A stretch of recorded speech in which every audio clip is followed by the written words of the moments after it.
The views and opinions expressed by guests on the TWBC podcast are solely those of the guest and do not necessarily reflect the views of, nor constitute an endorsement by the host, TWBC, or the advertisers. National championships, Confederation championships, World championships, major professional events. For over 3 decades, he has been there for many of the sport's greatest moments. And now he brings you even closer to the movers and shakers in the world of high-echelon tournament water skiing. From the founder and creator of the Water Ski Broadcasting Company comes the TWBC Podcast. And now here's your host, Tony Lightfoot. Well, greetings one and all, and welcome to this latest edition of the TWBC Podcast. I am the aforementioned Tony Lightfoot, and I'm glad to have you on board. And equally glad to have on board for this episode is world-class coach, and he's held that distinction for many, many years and comes into these World Championships at Sunset Lakes as the coach for the Chilean water ski team. His name is Tanguy Benet. How are you doing, sir? How are you, Tony? I'm doing pretty good. So, Tanguy, I mean, you've been involved coaching tournament water skiing for many, many years. So, when did you start coaching at international level for whichever team that you started with? Well, I went back into water skiing in early 90s. During the period before I was training Emmerich, my brother. Mm-hmm. And that's when I decided, probably this is where I'm having fun. So my brother became world champion in '89, and that's when I started. I said, okay, I'll train some other people. Okay, so what is it about your coaching? Because I mean, you're very highly sought after. You know, I mean, you were the coach for the Chilean team for many, many years, and then you took some time off. You decided to retire off to an island somewhere, and then for some reason you were kind of brought back into to the fray a little bit. So in your opinion, what is it about what you do out there that makes you so highly sought after as a coach, so to speak? Well, I believe that's a question you should ask my skiers. I know, but what do you think it is? I mean, you've been around this sport for many, many years. You must have gotten a sense for why they bring you in. Well, basically, I think winning is about the head more than the state of skiing. So I really concentrate on getting the head right. Mm-hmm. Which means I really believe that between 65 and 70% of the winners won with the mental part of the skiing. So I'm really focused on making sure that in their head, they're winners. Okay, so less about technical and more about getting in someone's headspace and just trying to make things, easier for them to digest and be able to perform with less stress out in the water. Yes. That is correct, and obviously all the training part and all the coaching part goes into that direction too. Like it all goes together, but always with the goal of getting the mind ready for the tournament. Excellent. So you had a life in tournament water skiing long before you actually started coaching. Kind of give us a little bit of an idea of how long you were a competitive skier for, and in what era, what kind of time span. Well, I did ski tournament-wise, but not for a very long time. I was always curious about the world, and I had so many things to see. But I skied for around 7 years, mm-hmm. from 14 years old to 21. Uh-huh. That's when I retired. So that was in the 1970s, around 1970s, turn of the 80s. At the end of the 80s, the beginning of the 80s, exactly. And my level was not very good, except in tricks. I was top 3 in the world, but just having fun. And I was at that period. There was so many things I wanted to know, and I was actually training in your countries with the Great Diving Nations. Uh-huh. Yeah, David Nations was kind of an idol for me. Crazy man, passionate, and very, very special. Yeah, and he made skiers work exceptionally hard. Or the likes of like Patrice Martin that came to his stable over in Ruislip to learn more about trick skiing. But obviously we talk about some of the great skiers in the world, and we mentioned Patrice Martin right there. But who are some of the great athletes that you have had a personal hand in guiding to greatness at the world stage? I could pick one right off the bat, and that's Angeliki Andreopoulou, who won the world championship in jump. What was it? In 3 times. Yeah, 3 times, and the last of them is 2009.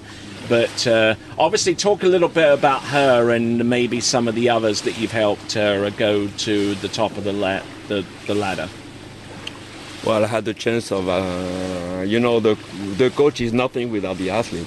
Of course. I was so lucky to have a very gifted athlete, talented and driven, which is, my coaching, which is the most important for me, driven, with a lot of will to get there. Because it's not always the most talented that win. And we all know that now. And so I'm not going to name them all, but at the end I had the chance of having success in having 34 world titles at the open level with people I train. I mean, the likes of Angela, the likes of Jared Luala, Pipe Miranda, the Larsens, etc., etc. There is I know I'm going to forget a lot of names. This is why I don't want to start. I didn't want to start this. I know, anyway. I perfectly understand that. And the skiers that you mentioned, all exceptional athletes and all multiple world championships. So let's just see if I can get a sense of your process a little bit.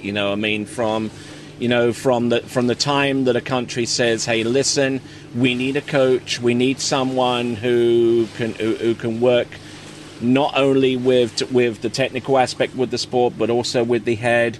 We know that Tanguy is available. How do they reach out to you? Do they reach out to you from the point of view of trying to fix some things, or are you someone that takes a more holistic approach, rather than spot coaching? Well, basically, when somebody tries to hire you, it's for coaching, basic coaching, and then you come with whatever you're doing, which I have a special system I have in place for many years. I made a lot of mistakes to get to the point where, I do less and less mistakes, since I'm still doing some, obviously. But yeah, at this stage of my career, I think I learn more from what not to do than what to do. But the approach, when people try to hire me, they hire a coach, and I come with my way of doing things. As for Chile, we worked, I was concentrating on 4 athletes at the beginning. And after years of working, we worked on creating a new generation skiers that would come for the future, and put a system in place. And today, you can see the results. And such as skiers like the Gonzaleses, the Martin Labre, and all of those, and like the Junior World Championships in the U17s. Man alive. They came through, they won the team title. That would have been impossible years ago. They didn't win. They lost it by 100 points. Just 100 points, yeah. But just being at that level was surprising to everyone but us. Yes, indeed. And it was a great thing to see. And the system in place means that after those kids come other kids. So it's something that roll like a little rock, that keep rolling. Yes, or like a snowball snowball approach. They have a bright future. Yes, indeed. Now, one of the things that I heard a little bit, and obviously stories go around and stuff like that. Not only do you work with the head, but also with conditioning as well. And also, it has been said and has been told to me that in preparation for some tournaments, you actually had some of the junior skiers actually go for a run, prior to a tournament to get the conditioning up, to get fit, to the point where they could do a lot of what you expect them to do a little bit easier. Are some of these stories true, or are they just folklore? No, they're actually all true. But when I talk about mistake, I've done a lot of them in that part, because obviously I'm not a physical preparator. I'm not a psychologist.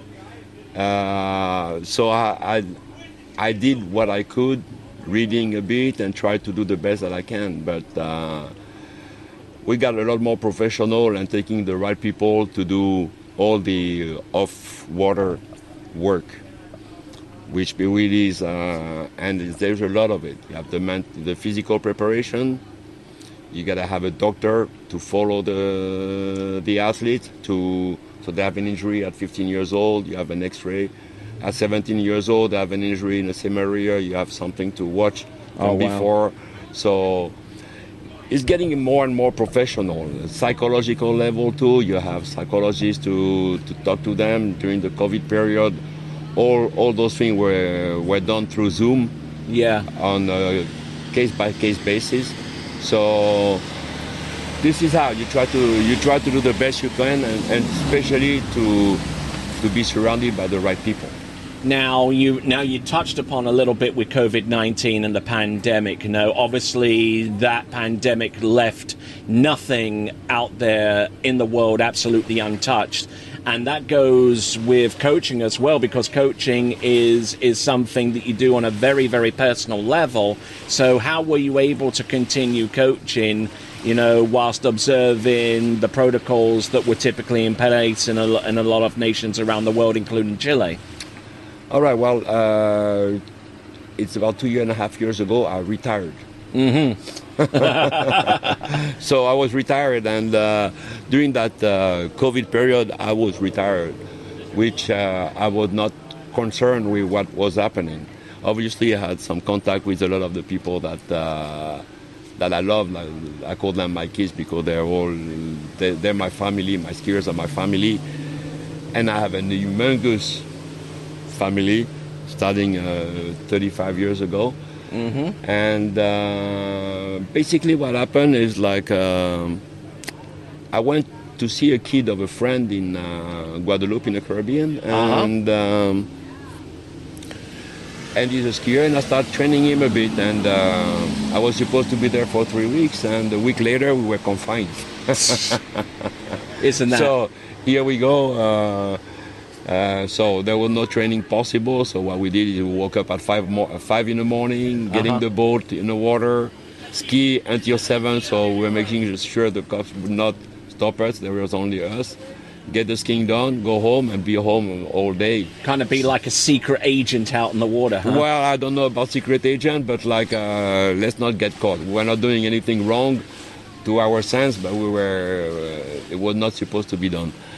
And that's when I got a little bit with one kid into the skiing again. And then I came with him in Florida. And, I know a lot of people. So people start seeing me. And, hey, Tanguy, can you come in the boat? Can you come? And suddenly, here we go. I was a lot in the boat. Wow. And I have to say that when I retired, I felt I didn't have the energy that I needed to give my athletes. Mm-hmm. And that big break out of skiing just showed me that, and now when I started, I realized that I was full of energy and I could go back at it again. And if we put it clear, this is my passion. Yeah, I mean, when tournament water skiing grabs you, it really, really stays with you, and it's hard to release that grip. It's the human part that I love. Yes, indeed. So, we'll round off the podcast here. I mean, there's so many other questions, that touch upon another subject. Actually, let me ask one right now. Obviously, you coached and you trained Tanguy Benet to the '89 World Water Ski Trick Championship and to a number of different titles. I mean, I'm sure a lot of people will probably listen in and asking me, ask him about Tanguy. Where is he? Where do you keep in contact with him? We haven't heard from him for a while, so here's your opportunity to set that record straight. Well, Tanguy is great. Thanks for everyone for wanting to know. Yeah, he's great. He's living in Palm Beach. He's a builder. He's building houses now. He's starting building houses of 200,000 or 300,000, and now. Oh wow!